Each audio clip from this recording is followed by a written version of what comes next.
More than 1,500 people convicted of crimes related to storming the U.S. Capitol on January 6 back in 2021 are now pardoned. On his first day in office, President Trump signed an executive order granting a full, complete, and unconditional pardon to the J6ers. And today, ABC 10's Becca Habegger spoke with one of them from our area. Yeah, Alex, we've been tracking 7 Northern Californians' cases ranging from those convicted of the lowest level crimes in storming the Capitol to people accused and convicted of assaulting officers that day. Today, we spoke with a Sacramento man convicted of obstruction of an official proceeding and aiding and abetting. Now, I asked why he stormed the Capitol and what comes next now that President Trump has pardoned him. On Monday, President Trump issued pardons to the more than 1,500 people convicted of various charges related to storming the U.S. Capitol. I thought their sentences were ridiculous and excessive. I've had my whole life taken away from me. George Riley traveled from Sacramento to Washington, D.C. to attend then-President Trump's January 6th rally. He then stormed the Capitol, as he stated in this post on his Facebook page. People ask me why I went into the Capitol, and I tell them that soldiers like me, when we hear gunfire or we hear explosives, we go running right at it. Riley is a U.S. Army veteran and says he heard Capitol Police deploying explosives. When I heard the explosives, I ran up into the Capitol building. He took photos of the scene. We were walking around, giving ourselves a self-guided tour. Riley spent 14 months behind bars altogether as part of a plea agreement in which he admitted to entering the Capitol as part of a mob that pushed past law enforcement officers during the insurrection.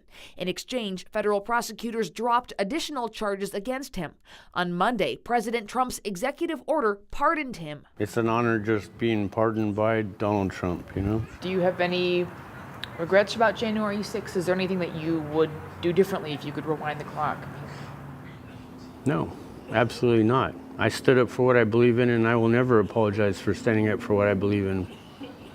I was persecuted because I support Donald Trump, not because I did anything wrong. I was a political prisoner, not a criminal. I was a POW in my own country. And you understand that it was traumatic for many of those officers trying to defend the Capitol and do their job, right? But you also know that I feel like those people provoked the incident to happen, because the whole reason I went in was because one of them was throwing concussion grenades at people who were peaceful protesters. He says he's still waiting on answers as to what the full pardon means. We're just going to have to find out. Trump's pardon appears to cover the 7 Northern California cases ABC 10 has been following. Nationwide, those pardoned include more than 250 people who were convicted of assault charges. More than 100 police officers were injured in the riots. Some Republican lawmakers this week objected to the scope of the pardon. It was surprising to me that it was a blanket pardon. I certainly don't want to pardon any violent actors, but there's a real miscarriage of justice here. Now, according to President Trump's executive order, 14 people received sentence commutations, not full pardons.